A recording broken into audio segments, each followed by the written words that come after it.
Assalamu alaikum warahmatullahi ta'ala wa barakatuh.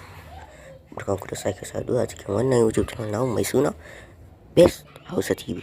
Muna so ku danna mana subscribe kana ku danna ƙararrawar sanarwa.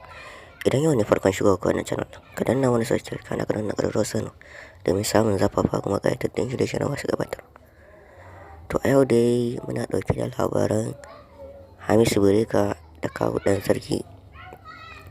Muna ɗauke da labaran iskancin da suke yi inda an tabbatar da cewa sun yi wa wata fyaɗe a hotel. To, zan so ku biyo mu domin samun wannan shirin. Shi dai Hamisu Breaker an san shi shahararren mawaƙi ne, kuma a Ɗorayi inda yake zaune a unguwar Bello.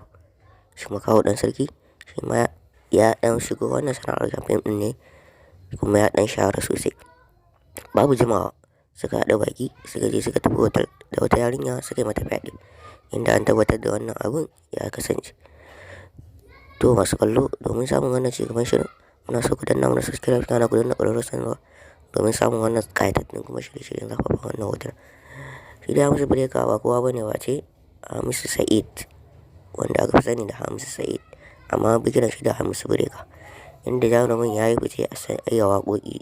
Farar ɗaya Allah mai ikonsa ya ɗaga wannan bawan nashi, wato Hamisu Breaker. Inda shi kuma Kawu ɗan Sarki shi ma haka Allah ya ɗaga shi, tun ana yi ma bai san shi ba, haka ma ya zo cikin burgiri Allah ya ɗaga shi. Amma sai dai kash, kawai suka kasance suka je suka yi wa wata fyaɗe, inda ma yarinyar ma ba ma a san wace ce ba. Wannan abin ya matuƙar girgiza jaruman Kannywood, kuma ya matuƙar girgiza masana'antar Kannywood.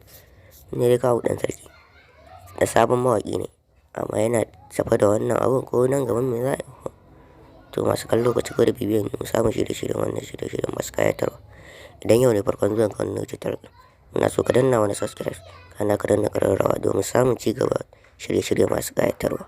Mun gode da kasancewa da mu.